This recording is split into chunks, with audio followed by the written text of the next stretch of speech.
the people so-called whether it's a church or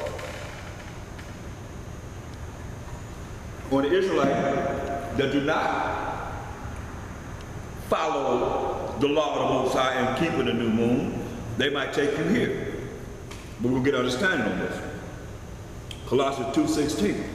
It says, let no man therefore judge you in meat, or in drink, or in respect of an holy day, or of the new moon, or of the Sabbath days. Now, why would somebody that does not deal with the dietary laws and knowing what you can eat, what's clean and what's unclean? Because most people that's in the church, remember, they're not under the law.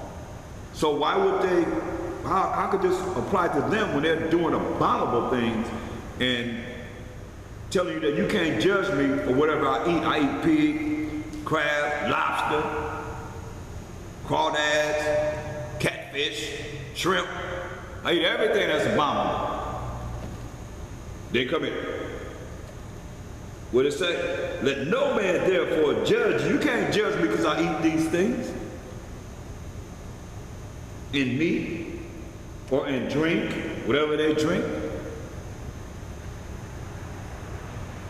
Or in respect of a holy day. Come on, they say you can't judge me in respect of a holy day when the Most High said we're supposed to keep his feast days. These are the Most High's feasts.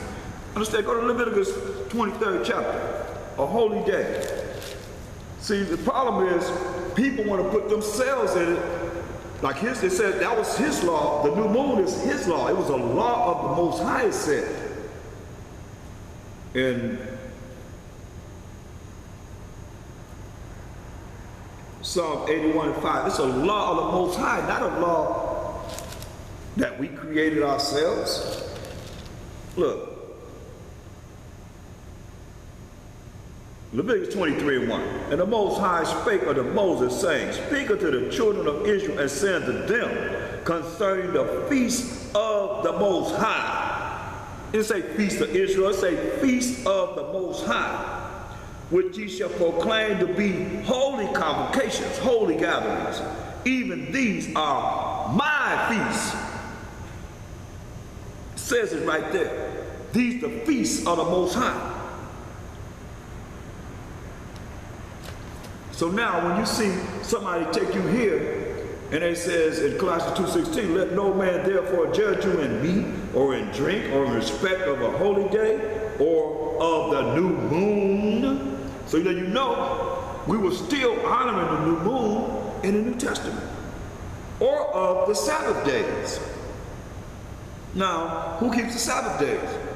We do as Hebrew Israelites, and the religion, the Seventh-day Adventists, they do. They say go to church on the seventh day, but you still don't know who you are as an Israelite. You know what I'm saying? They're still going there thinking that you're a Gentile. Sad to say. They're not dealing with nationality. Let us know who we are as the children of Israel, Most High's chosen people. So let no man therefore judge you in meat. So let's reverse it. But who is Colossians talking to first and foremost? Go to Colossians, the first chapter. You can do this amongst all these first chapters, the first part of the chapters of all the New Testament, pretty much. You just start reading from the top down, one and one, and we're going to see who it's talking to. Colossians 1:1. Paul, an apostle of Mashiach Yahushua, by the will of the Most High, and Timotheus, our brother, to the saints. We can go the short version. Who are the saints? It says Colossians is to the saints. Who are the saints? Psalms 148:14. Psalms 148:14.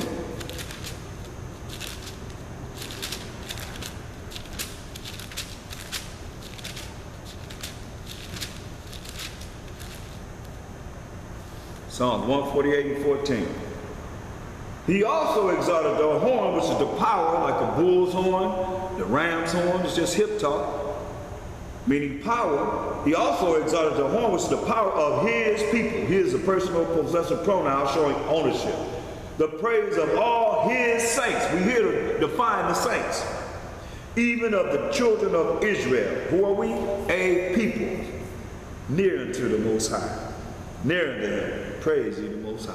See? So that defines who the saints are. So who is Colossians talking to? Colossians 1 and 2. To the saints. See? That's clear. So now when you come to Colossians, just go over one chapter. Colossians, the second chapter, it's not talking to the saints no more. It's still talking to the children of Israel, the 12 tribes of Israel.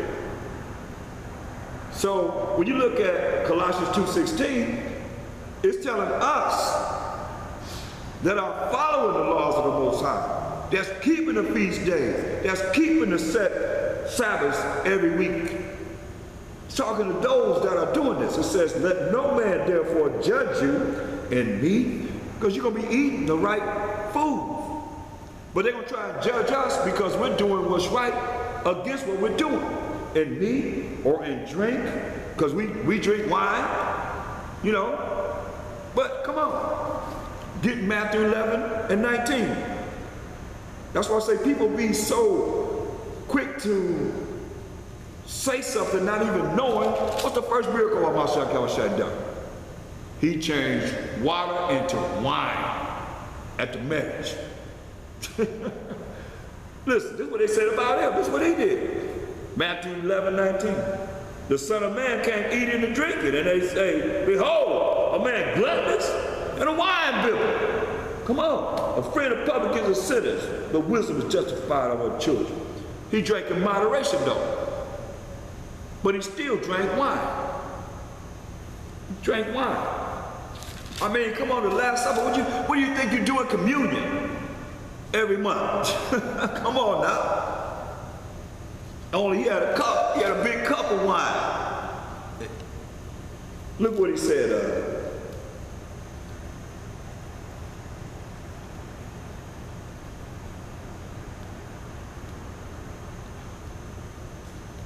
In Matthew 26.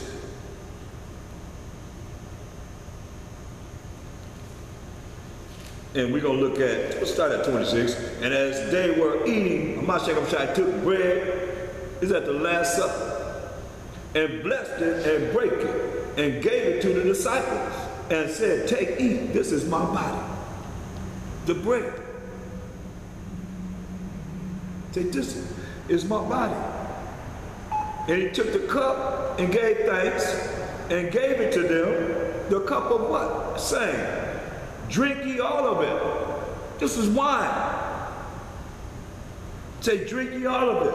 For this is my blood of the New Testament, which is shed for many for the remission of sins. Listen, what do you say here in verse 29? But I say unto you, I will not drink henceforth of this fruit of the vine, of this wine, until that day when I drink it new with you in my Father's kingdom. See? So he drank wine. That's why I say people don't understand and know our story.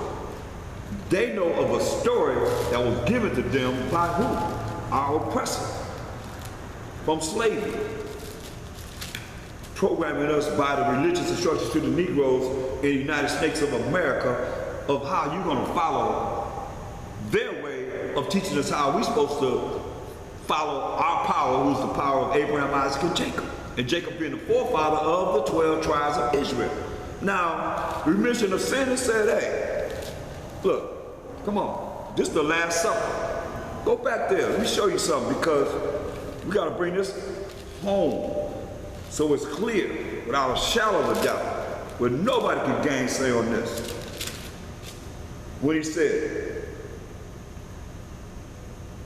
verse 28, Matthew 26:28. He said, for this is my blood of the New Testament, which is shed for many for the remission of sins, right?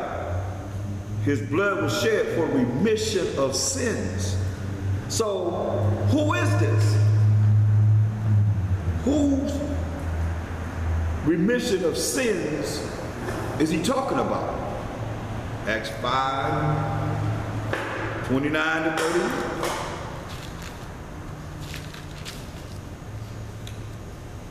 Acts 5:29.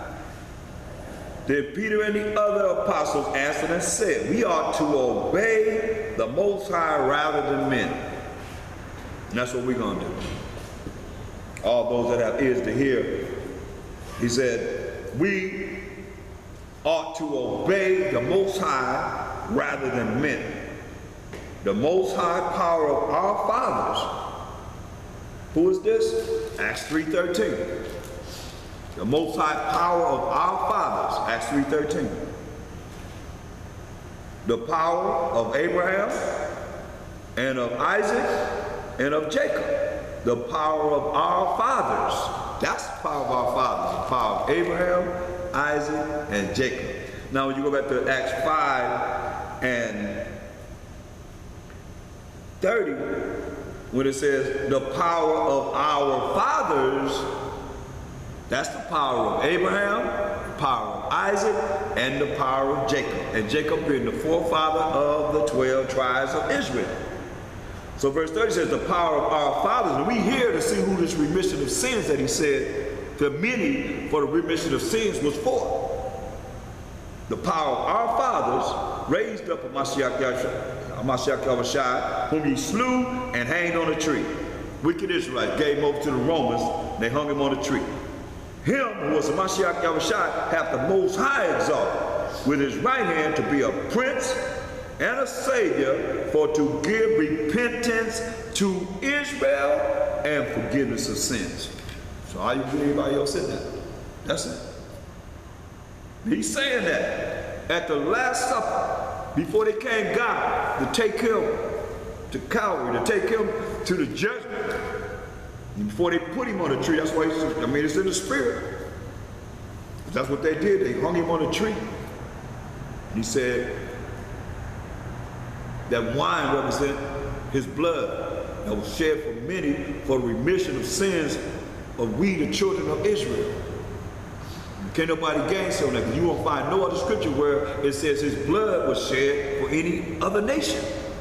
It's not there. I mean, it's clear right there. Mosiah is not a man of, that he should lie, and he's not the author of confusion, so it's right there. That's it. So when you look at Colossians 2:16, people will use this to try and say that they don't have to keep the Sabbath, or you can't judge them for not keeping the Sabbath. You can't judge them for not keeping the feast days. You can't judge them for not keeping the new moons and so forth. When it's talking about us that's doing it, don't let nobody judge us for doing what's right. You understand? When they try to flip it like, you can't judge me because I'm not doing it. If you're not doing it, you're doing what? You're breaking the laws of the Most High. These are the laws of the Most High. Remember, they're his feast days. He said, these are my feasts. So how you going to say that you don't have to do what he said we're supposed to do in honoring him on his feast days? I mean, come on, think about it. We got 12 feast days of the year, and they waiting on Labor Day. From the 4th of July to Labor Day. That's the next one, Labor Day, right? Labor Day. In the 9th month. Somewhere on the 9th month somewhere. Where we have this we used to have such a good time, I tell you. They used to think we was at war. You know how we be loud and partying and having a good time? It's like, wow, what's going on? And we was just, doing what we do. Doing what we do,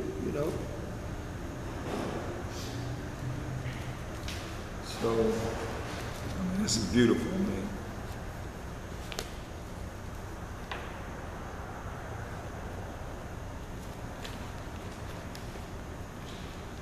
So we just have to, look at ourselves and enjoy. Even if you're by yourself, or some of you, you're online with us and you you by yourself, you know, you're in different states and so forth. If you don't, you know, have a congregation, this is your congregation pretty much, you know, so you can honor it yourself. You're here online with us, just, you know, first day of the month, you know, have a feast, you know, enjoy yourself, have a good time, get you some food, according to the dietary law now. Make sure it's going to the dietary law. And, you know, just honor it. Give thanks to the Most High that He gave us, attack us. Look, go to Isaiah. Very important, because we're going to go to the kingdom. And as we go to the kingdom, we're going to see, we're going to be doing these things in the kingdom. That's why I started out with showing you that we're rehearsing. You see what I'm saying? We're rehearsing the righteous acts. Isaiah 66 chapter, last chapter of Isaiah. Isaiah 66 and 22. Isaiah 66 and 22.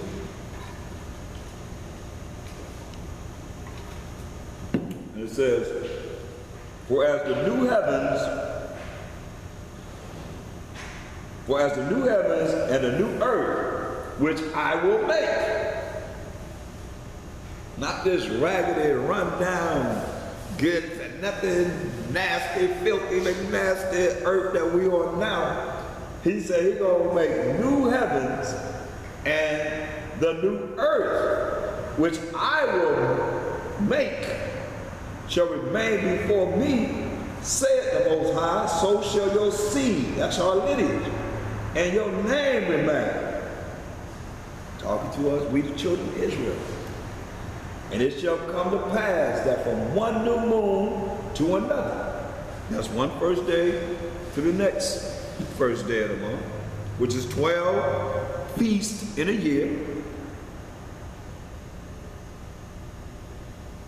And it shall come to pass that from one new moon, this in the kingdom, we have a new heaven, so you're going to have new heavens and a new earth.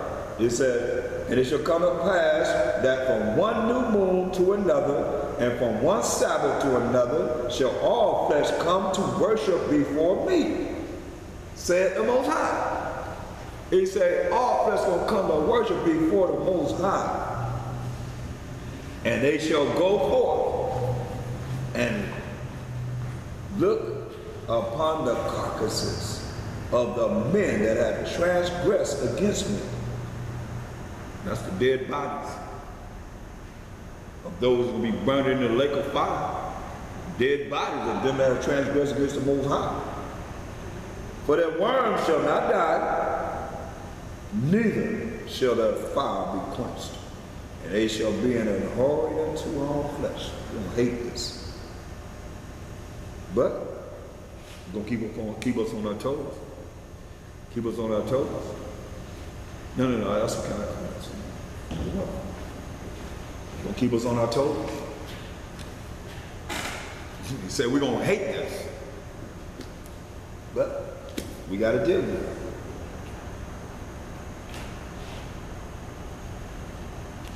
So are there any questions?